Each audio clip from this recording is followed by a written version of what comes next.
So we're catching you. You're on the circuit. You're around. You're doing these debates. I'm fascinated by 10 people on stage. Yeah. Everybody fighting for time. People raising their hand like they're in like the third grade. Yeah. People going past the buzzer and all the mechanics of that. What's it like to debate people when there's too many people on the stage? It must be miserable. It's a really intense experience. The last debate was almost 3 hours. And going into it, maybe not unlike going into a big game or a big match or a big moment in your life, the aperture of your focus and your thinking just closes and becomes tight, as you can imagine. Blood pressure is up. You're just wired.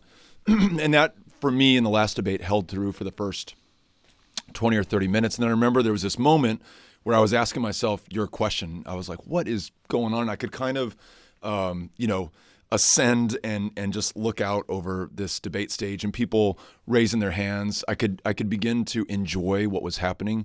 Cory Booker made a joke. He said, I'll tell you the answer. It's no. And I'll repeat it in Spanish. It's no.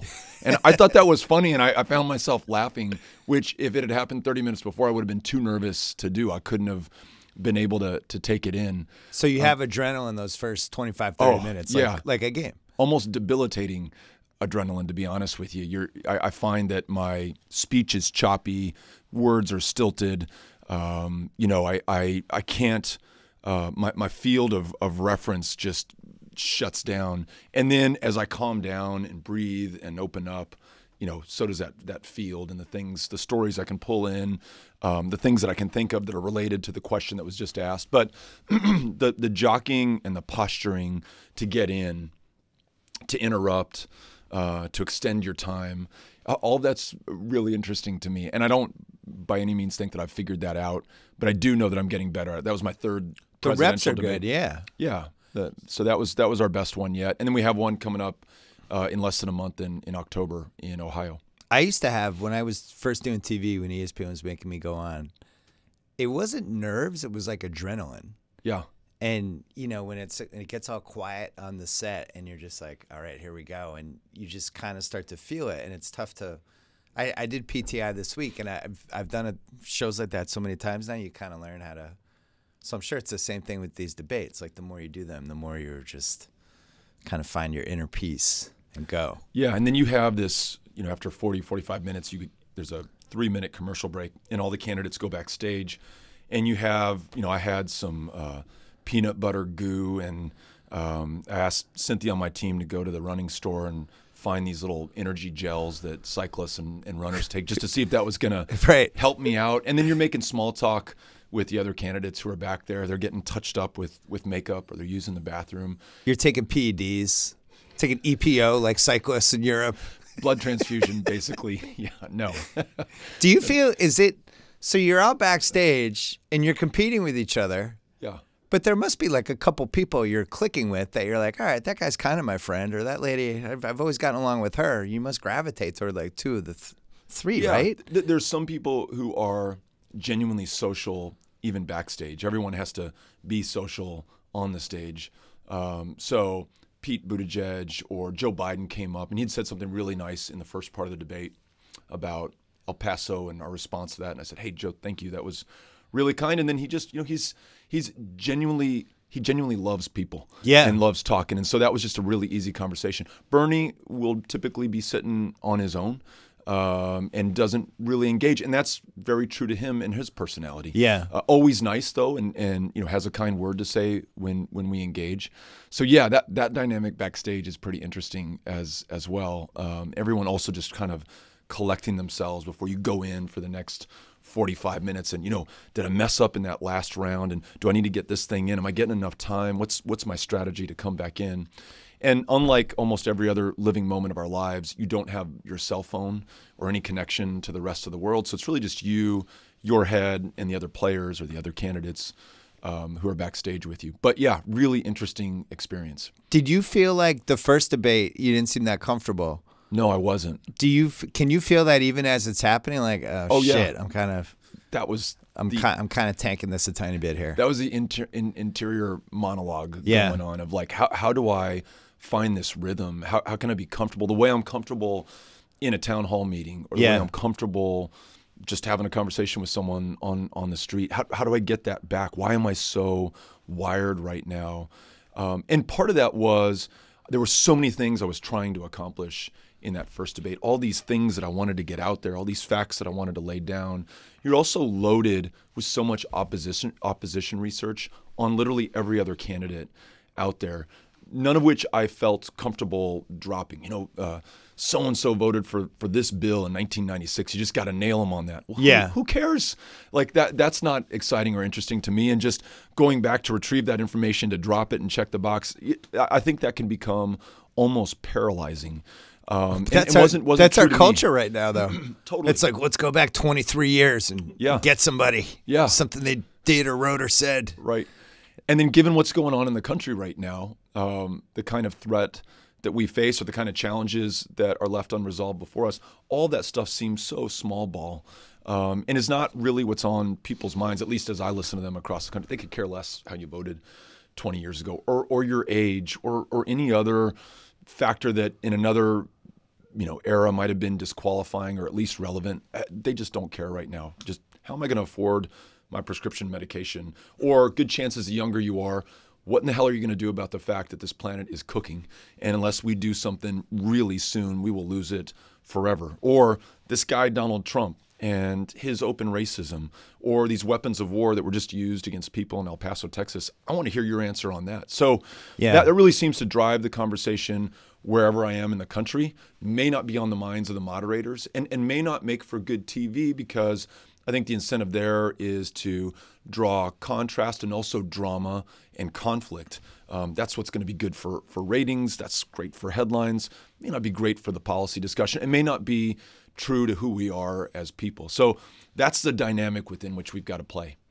I poked fun at you in this pod a couple months ago because my sense was like everybody seems to like him. I'm not really sure what he's passionate about. I'm not sure why he's running. Yeah. I don't know why he's here, other than that he's likable. So why is he here?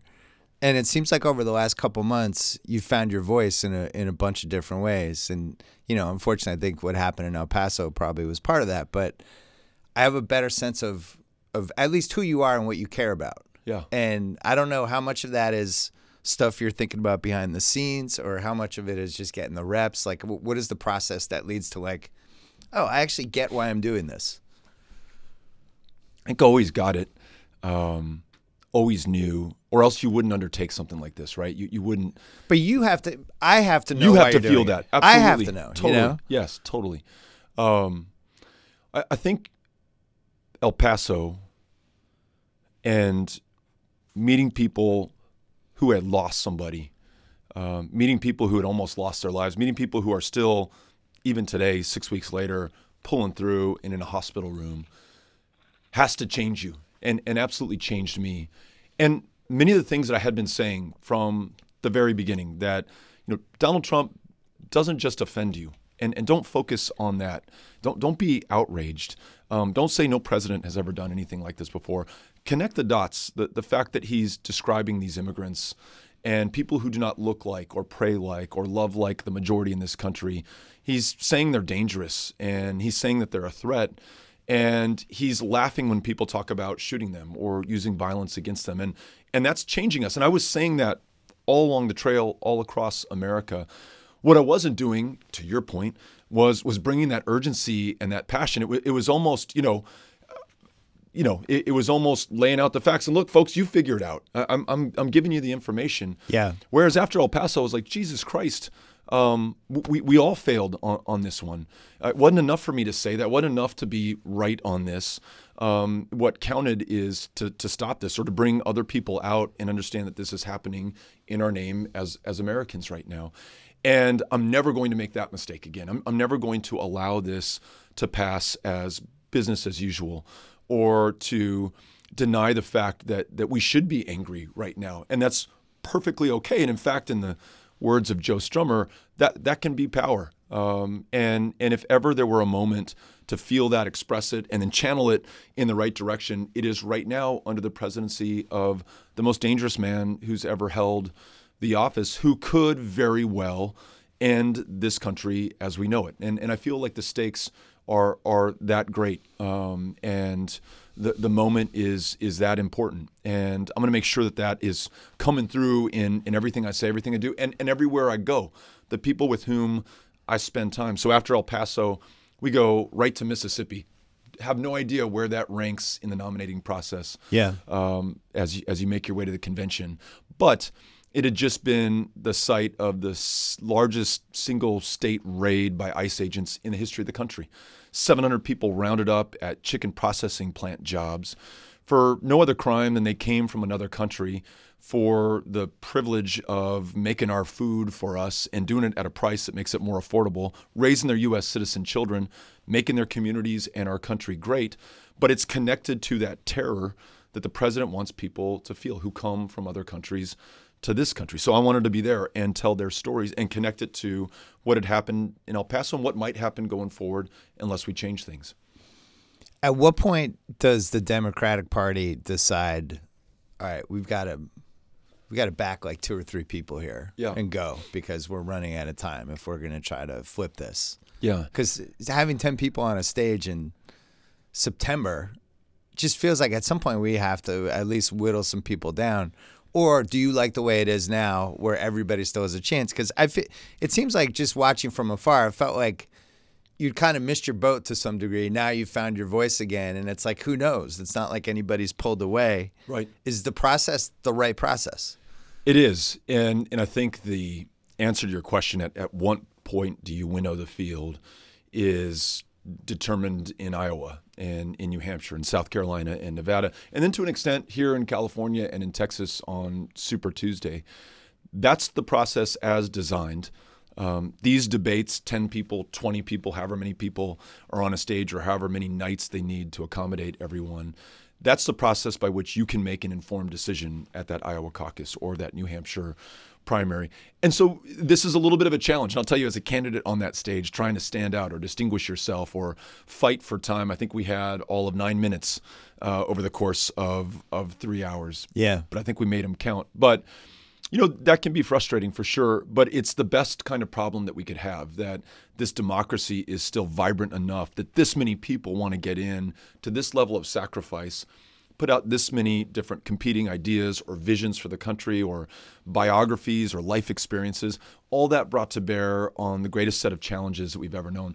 I love that. And I'm truly grateful to be in it, and also really appreciative of all these other candidates who've come out there, some of whom I'm going to disagree with from time to time, and all of whom I'm competing against. But every one of them I'm proud of and just grateful to be part of this. Well, there was 2 moments in the debate last week. One was just a bunch of people talking to you about guns, like really appreciating your passion about it, which was kind of unusual for a debate stage where everybody's like, we're on your side. It's like, oh, but you're all competing with each other. And then when Castro did a couple barbs at Biden that he then claimed after, like, no, I didn't totally mean the age thing, but in the room, it definitely felt like an age thing. And it's like, come on, dude, you were definitely playing the age card on that. And at the same time, it's like that does seem like actually a valid thing to bring up in a debate when people get in their mid-70s. Like, who knows? Is there a line you won't cross when you're on these debates, like talking about something like that? Yeah. I mean, that would be a line I wouldn't cross. And also, I mentioned this earlier about all this opposition research that we are each loaded with. And every candidate on that stage knows something damaging or outright damning about every other candidate on that stage. It just seems so small to this moment. I think any other year, any other time, go for it. This moment, this time, this president who I really believe could destroy the country, if you're focused on Joe Biden's age or how Bernie Sanders voted in 1996 or any other thing from the long distant past or any difference that really does not matter at this moment, then I think we lose sight of the big picture and the real challenge. I agree. So that's what I tried to reflect on that debate stage the other night. I didn't really go after anybody in that way. If there were a real difference on something that I think the American people needed to know about, I think that's the moment to engage. And we could do that on any policy issue. Guns might be one of them. There's clear differences on guns on that debate stage. If you had to do it over again, some of the stuff that was going on with you, where you had, you almost beat Ted Cruz. You're in the Vanity Fair cover. There's a documentary about you. Right. And it's a little bit like what happened with the Cleveland Browns this season in the NFL, where there's a lot of hype. Right. And then they look bad in the first game, and everyone's like, see? Right. See, they're not that good. And you're almost like loading up the deck against you. Would you do that differently now? Yeah. Yeah. I think something I really loved about the Senate campaign, by contrast, was we began in absolute obscurity. Yeah. Nobody knew who the hell I was. I lived in the westernmost of 254 counties, the only one in the Mountain Time Zone, was traveling county to county, and we got to all 254 by truck, showing up, listening to people, meeting them where they were, listening, learning, never polling, and not on anyone's radar for forever. And I loved it. When we started in this campaign, the expectations were to the moon. The coverage was so intense. I was not even a decided, much less a declared candidate. And there were other campaigns coming at us, not necessarily in an official or condoned way by the candidate themselves, but their partisans and supporters were just going to town. So we were almost in the race before we decided that we were going to be in the race, from the media speculation to what was going on social media. What do you think Twitter. people, your competitors at that point, were sensing that made you dangerous to them? Just like a young energy? Like what were they what were they seeing? Something extraordinary happened in Texas. We broke the politics of Texas that had been this solidly, reliably low voter turnout red state for my entire adult life. And though we didn't beat Cruz, we not only won more votes than any Democrat, we won independents for the first time in decades. That's a huge bellwether. We won more than 400,000 Republicans who voted for a Republican for governor and me for senator. And it wasn't like I was some middle-of-the-road candidate. I was talking about reproductive freedoms. I was talking about an assault weapons ban. I was talking about universal health care, comprehensive immigration reform. So I was talking about the things that matter most to me, but I was talking about them everywhere and bringing everyone in. And we went from a state that ranked 50th in voter turnout in a midterm election to a state that saw record levels of turnout. Young voter turnout up in early voting, 500%. So did you think you had a chance? Was there a moment there where you're like, we're actually winning this? Absolutely. I was trying to explain this feeling to my wife the other night. Was not ever a great basketball player. I made it all the way to 8th grade at El Paso High under Dow Farley before I realized I needed to join the cross-country team. Right. But there's this, when even before the ball leaves your hand, you know it's going in. You just have that feeling. Yeah. And I don't always have that feeling in life, and it's a very rare feeling. I felt that in the Senate race. Not the whole way, but by the end, I was like, this is going in. I feel this. I'm on this trajectory. No campaign worked harder. And when I say campaign, there were just tens of thousands of us all across the state of Texas, people coming into the state of Texas to help out. It was the largest grassroots effort you've ever seen. And the energy, which I don't know that I can describe and it's hard to quantify, was just absolutely unreal. I felt it. I knew we could do it. And no poll said we would. Almost no pundit said we could. And yet I felt it. And I was incredibly disappointed and very surprised when we were down 2.6 that night. It was hard for me to accept. It just did not reflect what I had been feeling leading up to election night.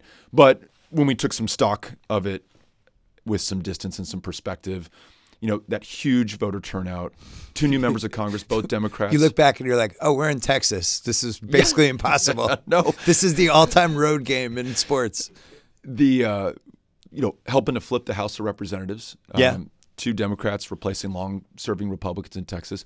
17 African-American women elected to judicial positions in Harris County, Houston, changing the face of criminal justice. We changed the composition of the state legislature. We will have a Democratic majority in Texas in 2020, which is that's amazing. Something that was unthinkable 2 years ago and is going to happen within the next year and a half. And then there's these 38 electoral college votes. And, for those who are, beginning the calculations in the delegate math, they've got us 4th of the 20 some odd declared candidates in terms of predicted delegate totals. A lot of that has to do with Texas. A lot of that has to do with the organization that we all stood up in Texas that can help us to win those delegates, but also can help us to win those electoral college votes in November. So that's a really strong, very compelling argument at a time that so many people want to make sure that job number one is defeating Donald Trump. Texas is a game changer in that calculation. So are you starting to feel that energy again a little bit? I am. Yeah. Absolutely. And we just spent, in addition to being on the debate stage in Houston, spent some time in Katy, spent some time in Plano. These are communities just outside of Houston and Dallas that are reliably conservative and red, but are fired up and are energized and are excited, even in some conservative places, that we're talking about things that are a third rail in American politics, certainly when it comes like to taking guns. Like taking guns. There's this guy in Katy. We'd stopped to use the restroom before going to the No Label Brewing event, and he said, "This is going to surprise you. I'm a Republican, never voted for a Democrat, likely will never vote for a Democrat, own an AR-15. What you said on that debate stage last night is exactly how I feel, and absolutely what must happen in this country." So thank you for saying it. That kind of surprised me. I wasn't expecting that response. Well, and that felt like Texas, where folks, we just assumed so much, written people off altogether, never showed up and listened to them. Who could blame them for voting for the other side or the Republican candidate? So bringing people in, there's a real power to that. And I feel like that's something that we've excelled at and that we're pursuing right now, and is going to result in being able to build a coalition, much like we saw in Texas, that can defeat Donald Trump and can bring a very divided country back together again. Look, I don't understand the case against getting rid of AR-15s and AK-47s. I just don't understand it. I don't understand how any person who lives in this country could think that would be a good idea for other human beings to have those two guns. Right. So what's the case? Like, what's the best rationalization you've heard for, no, we should still have these. It's cool. I'll give you one. I was last Wednesday at my son Ulysses cross-country meet, and he just finished the first mile, and they're coming through, and I've got my iPhone, and I'm videotaping them, and this guy next to me says, "Hey, can I talk politics with you for a second?" And I said, let me just grab my son coming through, and then I turned to him and I said, "Sure." And he said, "I like you. I want to vote for you, but I have an AR-15, and I just can't square this one. Are you saying you want to take that from me?" And I said, "Well," and I talked about this as a weapon of war, what we just saw in El Paso. "Yes, I do. I think that's the right thing to do." And he said, "My reading of the Second Amendment is that AR-15 protects me from the government. And the Second Amendment is there to make sure that the citizens can stand up for themselves if we need to against a tyrannical government." And I said, "Okay, I hear you on that. In my reading of the Constitution and American history, that was decided in 1865. We just don't do that in this country. And frankly, if you are going to arm yourself sufficient to take on the United States government, you need to get some fighter jets and some nuclear submarines, and your AR-15 is absolutely going to be insufficient. You don't need it to hunt. You don't need it to protect yourself in your home. If you used it to hunt, the animal would be just destroyed." There are some folks, some ranchers in Texas who will tell you that they have, and they do, a real problem with feral hogs, and that an AR-15 or an AK-47 is their most effective, efficient weapon against those feral hogs. Maybe there's something to that argument. It's funny, we were in Roscoe, Texas at a high school talking about this very issue. This is during the Senate race, and 17, 18-year-old student raises his hand and says, "Hey, I need that AR-15 to shoot these hogs on our ranch." And the teacher there, who was, I believe, a combat veteran, said, "If you need an AR-15 to shoot that hog, then you are a bad shot." Seriously. So he I don't know that the teacher necessarily agrees with my position, but he was saying, look, you don't need that really for any reason. And he would have the basis in it, right? He carried a variant of that in Vietnam. And I've had veterans who've come up to me and said, that young man at Marjory Stoneman Douglas who was hunting kids in the hallway of that school was better armed there than I was in the jungle of Vietnam. This makes absolutely no sense. So, no, I can't find the rational, logical argument that is in the least bit compelling or persuasive. It's really been the politics of this issue and the fear that should you cross the NRA, should you engage the gun lobby sufficient to raise their ire, then you've doomed your election prospects or your ability to stay in office. That really has been the rule in our politics. And it helps to explain the otherwise inexplicable. Centers for Disease Control not able to even study gun violence. It would be like telling the Surgeon General, you cannot study the connection between tobacco use and lung cancer deaths in America because we just don't want to have to do anything about it. That's literally what we have decided to do in the world's greatest democracy. So I hope this is, not because of anything I've done, but Moms Demand, March for Our Lives, people who are just sick of this. I think this you've is a helped, breakthrough though. moment. I think you've definitely helped. I mean, it seems like there's a middle ground for this. That's the part I don't understand. There's still plenty of guns left. Yeah. Start with these two. Everybody's better off. There's no case against, I'm sorry, you might need a different gun to kill your feral hog, but we could probably make this happen. So if you were a basketball player, every basketball player has a weak spot. They might not be able to go their left. They might not have a good 20-footer. What's your weak spot? What do you have to improve on? Oh man. What's on a debate where you're like, oh man, I got to bone up on that for like 8 more hours? Less the debates, more in town halls. This interview, the constructive feedback from folks and from my team is I need to be more concise. I talk too much. Podcasts are good for you though. Want to more add too much podcasts. context? Yeah, I like this. This is a great. This is a good format, right? But folks will say, "Hey, remember, you have 60 seconds in the debate to answer. If this is a rejoinder, you have 30 seconds to get this point across." So, this isn't the time for you to tell that story about the person that you met in Roscoe in that high school classroom. Right. Just, what do you want to do on assault weapons? And sports TV is like that, by the way. It's like topic, boom, yeah, 45 to 60 seconds. You have to get out, make your point, go. And I'm, I don't know if I'm middle aged. I'm 47 years old. Maybe I am still a part of another era where I'm used to and enjoy having a real conversation with people. And yet this is an era and an age that really favors being extraordinarily concise and punchy and saying something sensational and shocking within the 30 seconds that you have. I'm not so good at that. And I think you asked me about my first debate performance. I was trying to be good in that way. So we have 60 seconds. We're going to lay down these 3 points. You're going to have a basic value statement, and then you're going to tag somebody with your last 10 seconds. Well, shit, I can't remember all that and pull. And that's not me. That's not who I am. So yeah, that's a weak spot for me. But I think I'm more than ever before accepting who I am and warts, weakness, and all. That's part of me. I'm dreading 2020. I think it's going to be one of the worst years in this country since I've been alive. And I think it's going to be really polarizing and angry, and the social media / internet stuff that's going to come with it. Yeah. I just think it's going to be a really dark year no matter how it turns out. Talk me out of this. You were talking me to your point of view. I was nodding my head and agreeing with you. I think it's going to be really, really tough, and we should be under no illusion that it's going to be easy. But I also have to tell you, and I have the perspective of traveling the country so much and so often, really just all the time, people, and especially young people, are up to this challenge and this moment. There used to be, when I was in high school, you'd have the city council rep or the mayor come and be like, important for you kids to think about registering to vote and to get after it, and here's some important issues. When I visit high schools, when I visit colleges, it's the other way around. They are on top of everything. They are organized, they're registered, they're ready to go. They're leading on these issues and really setting the terms of the debate. So I'll give you an example.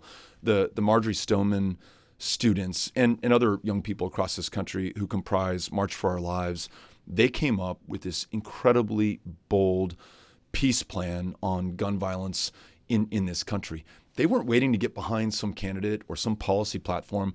They decided what it would be, defined it, got it out there, and then asked all the candidates where they were according to their values and what was important to them, and whether they were really going to have the guts to say what was necessary, even if it means defying the NRA or the conventional wisdom and politics. So that's inspiring to me. That gives me some confidence. Yeah. That means that, March for Our Lives, those young people, they're up to this challenge, and they're going to buck us up. They're going to provide some backbone and some political will and some courage where it may be missing. I'm wearing the North Carolina A&T hat today.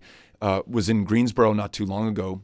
4 students from that college, February 1, 1960, go into a Woolworths, sit at the lunch counter, order coffee because of the color of their skin are denied, but sit there day after day after day, and through the courage of their convictions, end up not only integrating that lunch counter, but inspiring a country. Other bus boycotts, other sit-ins, ultimately culminating with the Civil Rights Act in 64, Voting Rights Act in 65. Those young people made that happen.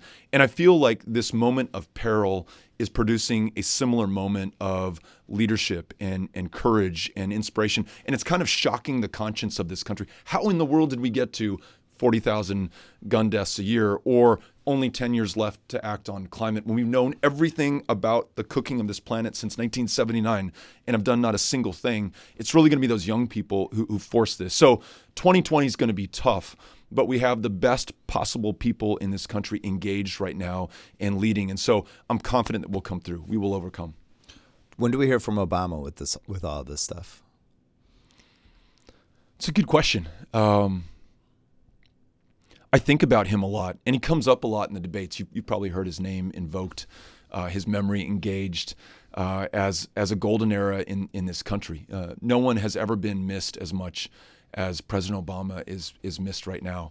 His decency, his grace, and also the fact that he consistently put this country before anything else. And you have the exact opposite happening right now. And what is powerful to me, and part of the genius of this country, is you had somebody willingly and peacefully turn over the keys to the White House to a guy who promised to upend and undermine literally everything that he's done, and who is doing that right now. And I find President Obama trying to chart a course where he's respectful of the office of this democracy, of our ability to peacefully transition power, while ensuring that we're all aware and awake to the real threat and challenge that we face. And I'm confident that that will come in much more strongly, maybe after a nominee is selected.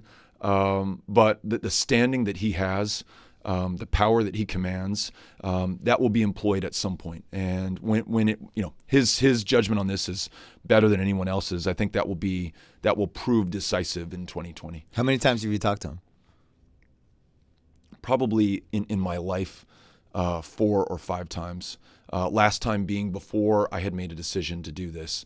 He was kind enough to spend some time with me after the Senate race while I was still a member of Congress.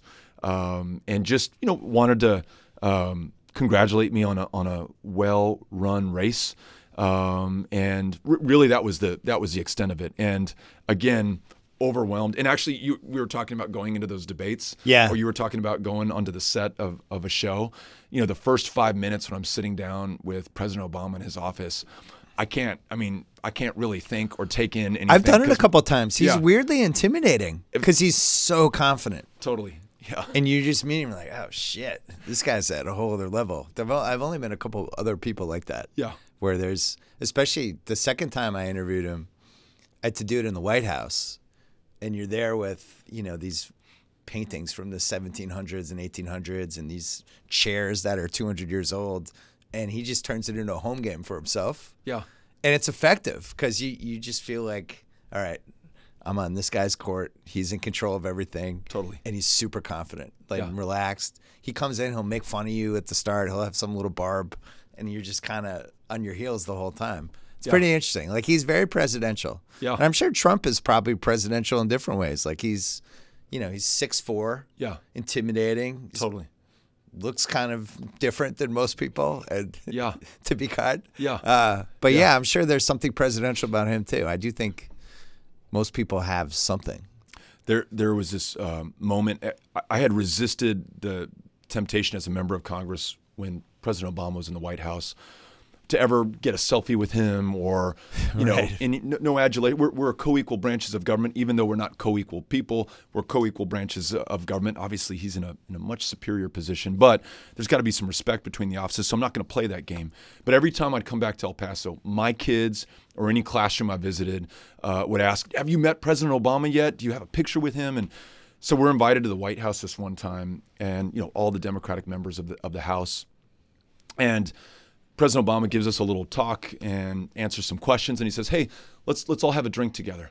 And they wheel out these bar carts with, you know, beer and liquor, and you know, we're all going to have a drink together, just a social hour with the president. Well, of course, there's this massive scrum around him, everyone vying for his attention, and I kind of just think this is my moment to at least shake his hand so I can tell my kids that I did. And I go over and I patiently wait, and we make eye contact, and our hands connect and grasp, and just then someone taps his shoulder from the other direction, and he looks away, and he engages in a conversation while we're still shaking hands, and I'm thinking, like, do I hold on to his hand or do I let this hand go? Don't let go. But he's the president, and so I'm just going to follow his lead, and it seemed like it was hours that, you know, and I'm thinking everyone's looking at me, and I'm starting to, and I'm sure it was a matter of seconds or maybe a minute. And then he turns around and, "Hey, I'm Beto O'Rourke. I'm from El Paso, Texas. Thank you, Mr. President, for everything you're doing." He said some nice words. And then I could go back and tell the family, "Hey, I met." You should have cigarettes. You could be like, "Hey, want to have a smoke?" Yeah. So what's the next debate? When is that? It's mid-October, and it's in Ohio. And then I don't know how many what's the people. schedule after that? Like, all out. I think there are actually a series of debates in November. Are there little levels people have to hit? Like, when do Yes. we start weeding people down? So soon, right? Soon. And I don't know what the qualifications will be for the November debate. So it's been a mix of the number of grassroots donors you have and your average polling place. So you got to poll over a certain threshold to qualify for any of these debates. And I'm sure that threshold is going to move up in November. So I've got to be able to qualify for that, which means bringing in more small dollar, $5, $10, $15 at a time donors, and then also making sure that I'm relevant enough in the polls. And, you know, that's going to be a function of continuing to travel, continuing to speak my mind, continuing to engage, and then that's got to resonate. And if it does, I'm there. And if it doesn't, I'm not there. What do you think your family wants to happen? My family would be like 60% rooting for me and 40% rooting for it not to happen. Yeah. You know what? It's probably a mixed bag in my family. My wife, Amy, is all in, and I really do feel like we're doing this together. Yeah. My kids. The kids are probably like, yeah, this would be cool if this didn't happen. Yeah. And they're somewhat inured to this because I'd been a member of Congress. I'd been on the road for 2 years as a candidate for the Senate. So I don't think they love it. And I think, so my oldest, Ulysses, I was home How literally. old is he? He's 12. I was home literally for a day. It's a tough age. Yeah. They're very ornery. It's middle school. Yeah. And 6th grade. They get a little, my son's in 6th grade now. He's like, got an attitude. hormones are changing. Yeah. Moods. He's, by the way, a phenomenal athlete in a way that I never was. So, good. Runs cross country, amazing basketball player, played on a travel baseball team. Just so proud of that guy. But, he's that's hard for him. Hey, Dad, you're home, but you're home for a day. He's starting to go online. He's Googling you. He's checking on Twitter. We emailed each other. It was the first kind of independent contact I'd had with him where it wasn't his mom saying, hey, write your dad a letter. He'd love that. I found his email address. I didn't know that kids emailed. Found his email address and just shot him a note yesterday. Said, hey, Ulysses, thinking about you. Don't break anyone's ankles on the blacktop today. And he wrote back, okay, Dad, thanks. And that was like made my day. That was a total 6th grader. Yeah. I'll FaceTime I was back east for like 5 days. I FaceTimed my son. He was doing something else. He's like, all right, cool, see ya. And I was out. Yeah. I'm like, you realize I pay for everything, right? Such a humbling experience. You realize I brought you into this world, right? Yeah. Can you give me 45 seconds? Yeah. Yeah. Kids are tough. Yeah. Well, good luck with all this stuff. I'll be interested to see how it plays out. It does feel like you found your voice, but it's fascinating to see these 10 people or 15 people. How many? What's the exact number now? 37. But what's the real number? Like 10? I think 9 or 10. I'll give you an example. I'm going to be at steak fry in Iowa this weekend, and there are 19 declared presidential candidates who are speaking at that. On the debate stage, there'll be between 9 and 12. And so we'll either have one night of 9 or 10 or two nights of 6 and 5 or 6 and 6, depends, who qualifies. So I don't know. And you ask somebody who's not been on that debate stage in a couple of debates, but who's still out there campaigning, they feel like they're just as much a candidate as anyone else. Do you know what my one tweak would be for this debate schedule? Tell me. I think we should have one debate where it's all like stupid questions and like pop culture stuff. Like, Kamala Harris, what was your take on the last episode of Friends? And just like knocking people out of their comfort zone to see like what they care about that's not the actual issues. Right. I would be really fascinated in that. Who do you think was the best basketball player of all time? And then people just kind of looking around all nervous. Right. But we always get a sense of the people, the policies. Right. But I don't know enough about the people. And when you're, I think that was one of the reasons Obama succeeded as a president was people felt like his family kind of became this extended family for them, and or George W. Bush. I don't know if people voted for him based on policy, but I remember famously, folks saying that's somebody I'd want to have a beer with. I like that guy. Totally. I can relate to that guy. He's kind of like me. And Al Gore was the opposite. He was talking about these. He was so into climate change back then, and people were like, all right, enough, dude. That's we right. get it. Yeah, okay, Yeah. the climate. Nobody knew that he was ahead of his time with that stuff. But yeah, W was a little more relatable in that. Yeah. I do think there's more ways to have fun with this debate stuff. I don't know what the answer is. It's so weighty and serious. Yeah. I don't Stuff know. like this. Maybe this is the answer. These Yeah. weird podcasts. Who is the greatest basketball player of all time? Have you put in? You have to answer. LeBron. Have you put in? Oh my God, I'm out. Yeah. I'm out. Who's the greatest basketball player? Not of all LeBron. time? Well, tell It's me Michael who. Jordan. Oh. Why did he lose? Why did he lose his title? Yeah. See, that's a millennial response. You connected with the millennials though just now. I'm connecting with my son Ulysses. 35 and under all think LeBron is the best ever. They pushed Jordan out. They Yeah. just know Jordan as like the bad Charlotte Hornets owner. Yeah. I remember. So I'm born in '72. The first person who really caught my attention was Larry Bird. And now the Boston you won me Celtics. back. Yeah. It didn't take Yeah. long. You won Yeah. me back. I'm trying. I'm not going to give up. I interviewed Larry Bird and Obama within a month of each other in 2012. Wow. And Why didn't you just hang it up after then? I should have. Yeah. I was way more nervous for Larry Bird. And Yeah. Obama was the president, about to be second-term president. Yeah. And Bird's like 6'9". The height thing is of like when you're talking to somebody like this, like the big giant dudes. That was another thing with Magic too. Magic's 6'9". The height thing. Yeah. This was fun. Thank you for doing Good luck. Good luck with all this stuff. Gracias. Say hi to the fam. I will. Say hi to Ulysses. I will. Tell him more than 5 words in an email next time. I will. I told him I just sent him an email this morning and told him I was going to be on your show, so he's going to be stoked about He's that. like, I don't care. I'll see you later. Yeah. He won't even respond. Thanks. Thank you.